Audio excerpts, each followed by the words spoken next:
coucou, ça fait longtemps.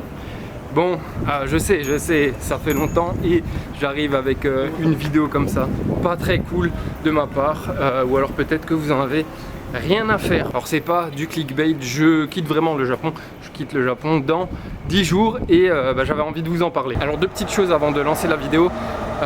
Première, la section commentaires, elle va servir de FAQ, donc n'hésitez pas à poser vos questions dans les commentaires, que ce soit sur la vie au Japon, le travail au Japon, mon manga préféré, voilà, sur cette vidéo en particulier, comme vous le sentez. Et la deuxième chose, c'est le son. J'ai mon micro externe qui m'a lâché, donc normalement ça devrait le faire avec le micro interne de la caméra, mais j'espère voilà, que ça va aller. Bon, j'ai quand même décidé de sortir pour cette petite vidéo pour vous montrer un peu le décor. Je suis allé au quartier de Koenji, qui est un de mes quartiers préférés à Tokyo, voilà, pour avoir un cadre sympa. Alors, ce départ du Japon, qu'est-ce que ça veut dire? Ça veut dire que je quitte le pays, oui logique, mais que je me rends dans un nouveau pays. Et ce nouveau pays, c'est Taïwan. Taïwan, donc pays voisin du Japon.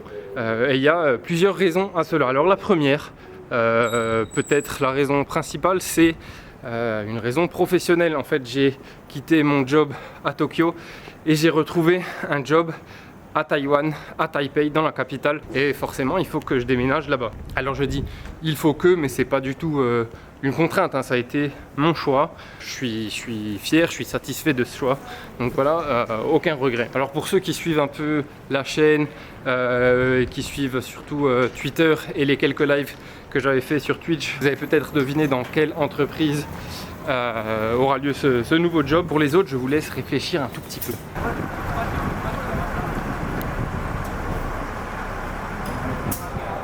Bon, concrètement, au niveau du planning, je rentre en France pendant quelques temps et puis ensuite j'irai à Taïwan normalement au mois de novembre si tout se passe bien avec les visas, mais en ce moment c'est un peu la galère, donc on va voir comment évolue la situation.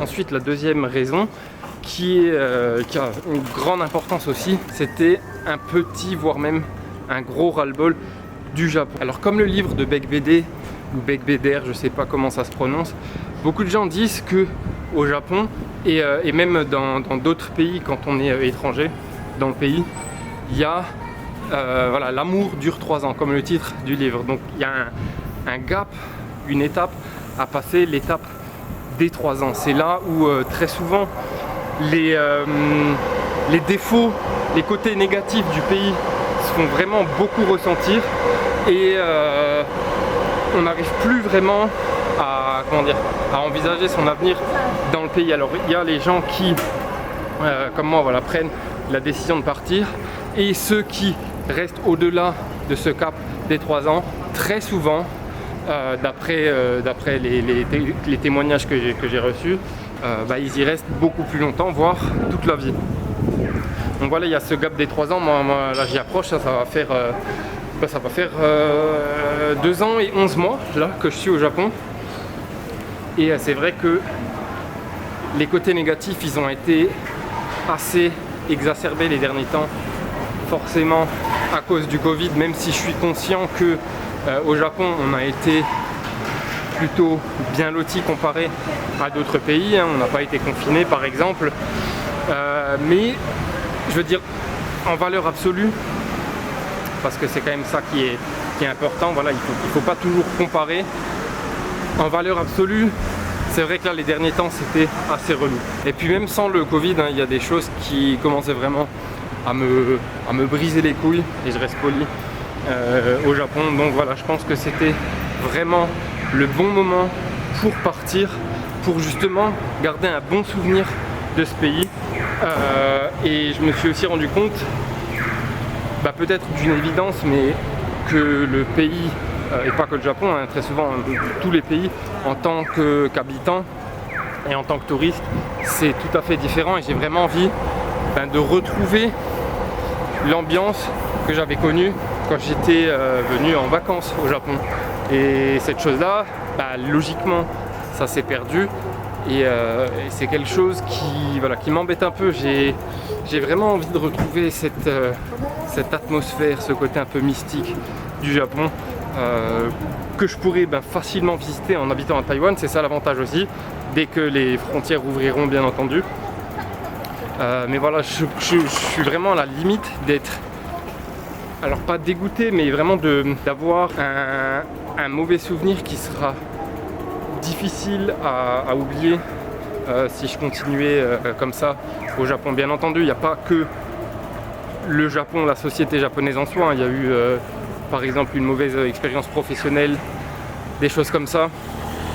La météo aussi, là c'était très relou là, les derniers temps. Mais voilà, j'ai vraiment envie de quitter le navire avant le naufrage. C'était pas mal ça. Et enfin, la dernière raison, c'est tout simplement une envie d'ailleurs. J'ai 30 ans, alors pour certains ça va être vieux, pour d'autres ça va être jeune, mais j'ai entre guillemets la chance de ne pas avoir encore de grosses responsabilités. J'ai pas par exemple d'emprunt à rembourser, j'ai pas d'enfants. Donc je me dis que tant que j'ai l'opportunité de pouvoir travailler d'à peu près où je veux, et pourquoi pas, voilà, il faut en profiter. Le monde est assez grand pour pouvoir le visiter, donc j'ai vraiment pas envie de louper cette chance.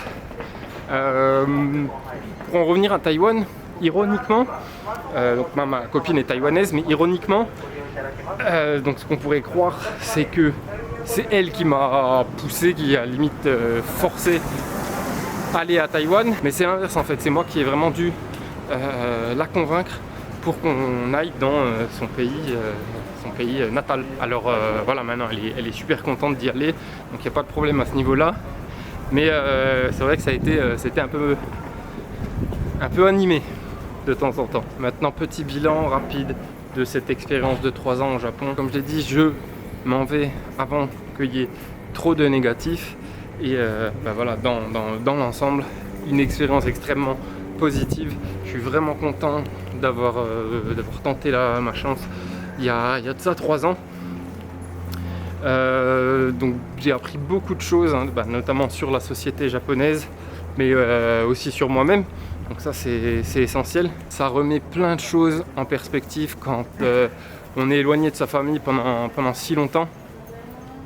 C'était la première fois pour moi que je voyais pas ma famille et mes amis en France pendant 1 an. Je crois que le maximum ça devait être 4 ou 5 mois jusqu'ici. Donc ça fait vraiment prendre conscience des choses essentielles dans la vie, donc ça c'est très important. Mais il faut aussi ne pas oublier que il faut vivre pour soi-même. Enfin, personnellement, c'est ma façon de voir les choses. Je connais des personnes qui sont restées proches de leur ville natale parce qu'ils n'avaient pas envie de s'éloigner de leurs proches, et c'est totalement valable et même louable. Mais ma vision des choses, elle est un peu différente. Et je pense pas qu'il y ait de bonnes ou de mauvaises visions, hein. C'est simplement chacun qui a sa propre façon d'envisager les choses.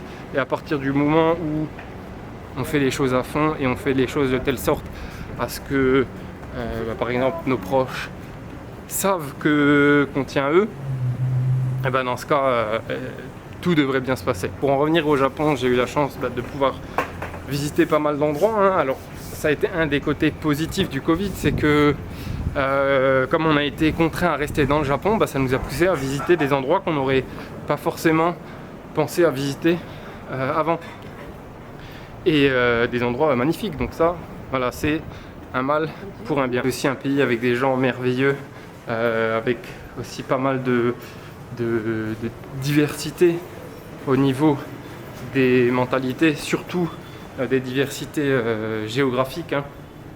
Par exemple, les gens du sud vont être différents des gens de Tokyo.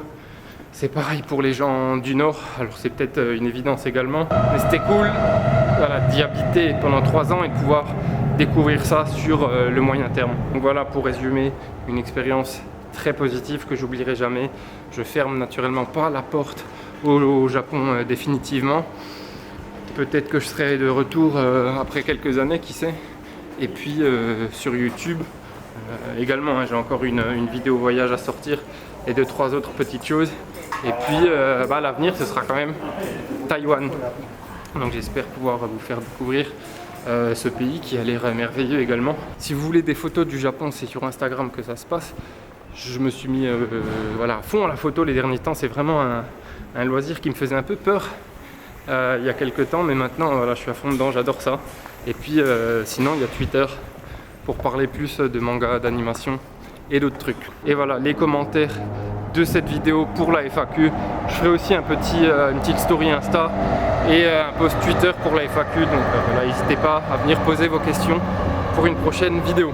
Gros bisous, passez une bonne journée, prenez soin de vous et à bientôt.